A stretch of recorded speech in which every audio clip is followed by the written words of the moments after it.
9월 5일 오늘의 말씀은 데살로니가전서 4장 13절에서 5장 11절입니다.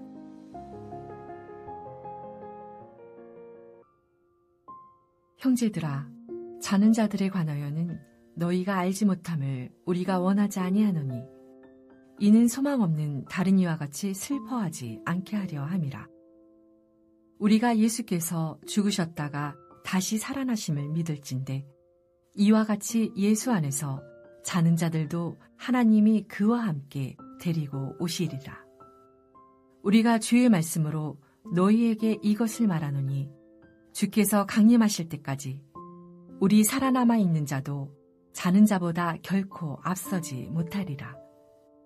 주께서 호령과 천사장의 소리와 하나님의 나팔 소리로 친히 하늘로부터 강림하시리니 그리스도 안에서 죽은 자들이 먼저 일어나고 그 후에 우리 살아남은 자들도 그들과 함께 구름 속으로 끌어올려 공중에서 주를 영접하게 하시리니 그리하여 우리가 항상 주와 함께 있으리라. 그러므로 이러한 말로 서로 위로하라. 형제들아, 때와 시기에 관하여는 너희에게 쓸 것이 없음은 주의 날이 밤에 도둑같이 이를 줄을 너희 자신이 자세히 알기 때문이라. 그들이 평안하다, 안전하다 할 그때에 임신한 여자에게 해산의 고통이 이름과 같이 멸망이 갑자기 그들에게 이르리니 결코 피하지 못하리라. 형제들아, 너희는 어둠에 있지 아니하매 그날이 도둑같이 너희에게 임하지 못하리니 너희는 다 빛의 아들이요 낮의 아들이라. 우리가 밤이나 어둠에 속하지 아니하나니 그러므로 우리는 다른 이들과 같이 자지 말고 오직 깨어 정신을 차릴지라. 자는 자들은 밤에 자고 취하는 자들은 밤에 취하되 우리는 낮에 속하였으니 정신을 차리고 믿음과 사랑에 호신경을 붙이고 구원의 소망의 투구를 쓰자. 하나님이 우리를 세우심은 노하심에 이르게 하심이 아니요 오직 우리 주 예수 그리스도로 말미암아 구원을 받게 하심이라. 예수께서 우리를 위하여 죽으사 우리로 하여금 깨어 있든지 자든지 자기와 함께 살게 하려 하셨느니라. 그러므로 피차 권면하고 서로 덕을 세우기를 너희가 하는 것 같이 하라. 안녕하세요. 데살로니가전서 4장 13절부터 5장 11절을 함께 묵상하겠습니다. 기독교 신앙에서 부활은 중요한 위치에 있습니다. 사도신경에도 나는 몸이 다시 사는 것을 믿는다는 고백이 나오죠. 이는 예수님께서 나는 부활이요 생명이니 나를 믿는 자는 죽어도 살겠고 라고 하신 말씀을 근거로 합니다. 주님이 다시 오실 때 믿는 자는 부활하여 영원한 생명을 누리고 악한 자는 심판받습니다. 그러므로 죽은 자가 다시 사는 부활은 우리가 고난을 견딜 근거입니다. 기독교 신앙에서 부활은 매우 중요합니다. 사람이 죽은 뒤에 어떻게 되는지에 대한 관심은 오래전부터 있었습니다. 죽은 사람이 다시 살아나서 두 번째 인생을 살아가는 소재는 작품에서 자주 볼 수 있습니다.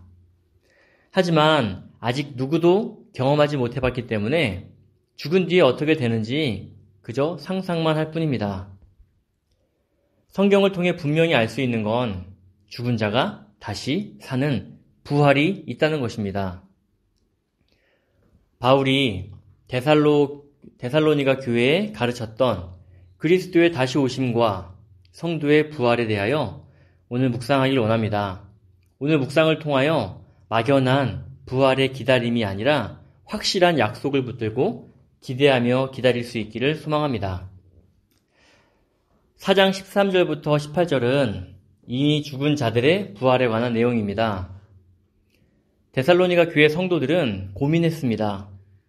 바울에게서 부활을 배웠는데 시간이 지나며 성도들 가운데 죽은 이들이 생겨났습니다.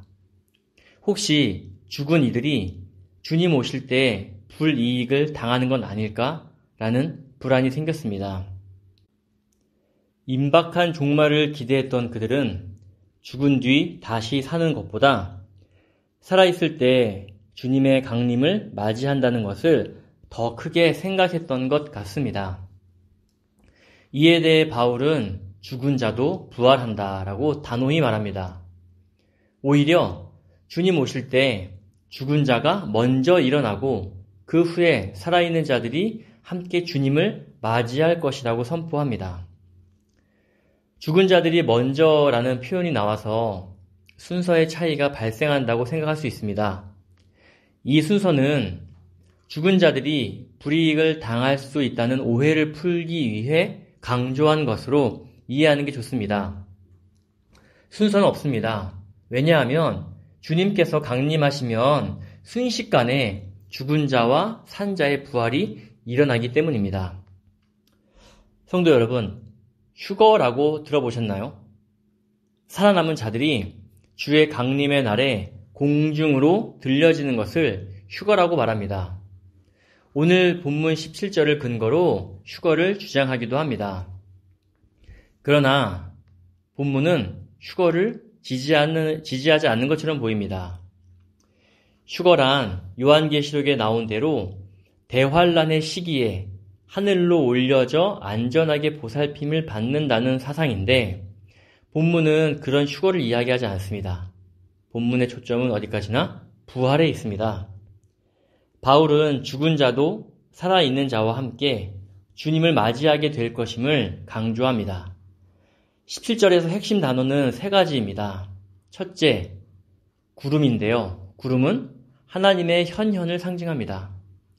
구름 속으로 끌어올려진다는 것은 사실적인 표현이 아니라 하나님의 영광스러운 현현을 말합니다. 주님의 임재 앞에 나간다는 의미이죠.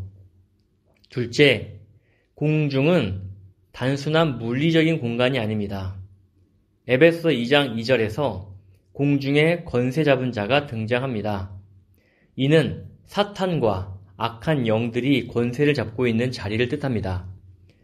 바울은 바로 그 자리에 예수 그리스도께서 임재하시고 그 권세를 빼앗으신다고 선포합니다. 따라서 공중은 주님이 악한 권세 위에 승리하시는 영역을 상징합니다.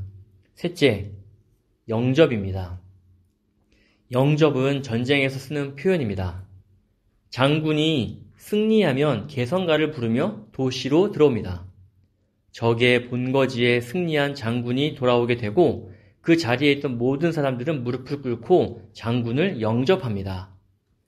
바울은 이 이미지를 빌려 예수 그리스도를 승리의 주님으로 맞이하게 될 성도의 모습을 묘사하고 있는 겁니다. 따라서 데살로니가 전서 4장 17절은 휴거의 묘사가 아니라 죽은 자와 산 자가 함께 하나님의 영광 앞에 서게 되는 부활의 소망을 드러내는 말씀입니다. 그날 성도들은 악한 권세가 장악하던 영역에서 승리하신 주님을 맞아 개선 행렬에 참여하는 자들로 세워질 것입니다. 이것이 성도들에게 임할 부활의 이미지입니다. 악한 권세에게 승리하신 주님을 맞아 영광스럽게 되는 날이 부활의 날입니다. 그러니 이 날을 기대하는 것이 마땅합니다. 5장 1절부터 11절은 주의 강림의 시기에 관한 내용입니다. 바울은 주의 날은 도둑같이 임한다고 말합니다. 이는 시간 계산이 불가능하다는 뜻입니다. 중요한 것은 그 날을 언제 맞이하느냐가 아니라 어떤 태도로 맞이하느냐입니다. 주님의 강림을 맞이하는 두 가지 길이 있습니다. 첫째, 평안하다, 안전하다 하며 안주하는 길입니다. 당시 로마가 평화를 준다고 내세웠습니다. 데살로니가 교회 성도들도 로마가 주는 평화 속에 있었습니다. 그 평화를 누리려면 로마의 질서를 따라야 했지요. 데살로니가 교회 성도들은 로마가 주는 평안을 누리며 살지 아니면 믿음을 지키고 그들이 주는 평안을 거부할 것인지 둘 사이에서 고민했습니다. 바울은 평안하다 하는 자들은 임신한 여자에게 해산의 고통이 이름과 같이 멸망이 호련히 임한다고 하였습니다. 둘째, 깨어 준비하는 길입니다. 바울은 믿음과 사랑의 호심경, 구원의 소망의 투구를 가지라고 말합니다. 종말을 준비하는 삶은 믿음, 사랑, 소망으로 매일을 사는 것입니다. 자동차를 오래 타려면 특별한 기술보다도 매일 정기적으로 점검하고 관리하는 것이 중요합니다. 종말을 준비하는 성도의 삶도 그렇습니다. 믿음으로 하나님을 붙들고 사랑으로 이웃을 섬기며 소망으로 흔들리지 않는 삶, 이것이 곧 준비된 삶입니다. 사실 데살로니가 교회 성도들은 믿음, 사랑, 소망의 삶을 살고 있습니다. 1장 3절을 보면 바울은 편지 서두에 그들의 믿음의 행동, 사랑의 수고, 소망의 인내를 기억하고 감사한다고 인사했습니다. 바울의 가르침을 받은 교회는 믿음, 사랑, 소망의 삶을 살고 있으면서도 계속 유혹을 받았습니다. 우리 신앙의 삶도 매일 유혹의 연속입니다. 자본주의가 주는 평안함이 우리를 안전하게 해줄 것이라는 속임수에 매일 노출되어 있습니다. 남들이 가진 것을 가지지 못하고 똑같이 하지 못하면 행복하지 않을 것이라 두려움을 조장하여 소비하게 합니다. 때론 상대적 박탈감에 두려워하게 합니다. 이것을 거부하기 위해선 바울의 마지막 권면을 잘 들어야 합니다. 11절입니다. 그러므로 피차 권면하고 서로 덕을 세우기를 너희가 하는 것 같이 하라. 성도 여러분, 주님의 강림을 기다리면서 서로 배운 말씀을 확인하고 격려해 주어야 합니다. 마라톤을 달리는 사람에게 가장 큰 힘은 옆에서 함께 뛰는 동료의 격려입니다. 조금만 더 가면 된다 라는 말 한마디에 포기하지 않고 끝까지 달립니다. 주님 다시 오실 때까지 우리는 서로 격려해야 합니다. 성도 여러분, 오늘 묵상의 메시지는 3가지로 요약됩니다. 첫째, 죽은 자도 산 자와 함께 주님을 맞이합니다. 둘째, 주의 날은 아무도 모르니 늘 믿음, 사랑, 소망으로 준비해야 합니다. 셋째, 주의 날을 기다리면서 지치지 않도록 서로 구원의 기쁨을 확인하고 격려해 주어야 합니다. 기도하겠습니다. 전능하신 하나님 아버지, 예수 그리스도를 우리에게 보내주셔서 우리를 사망에서 생명으로 옮겨주셨습니다.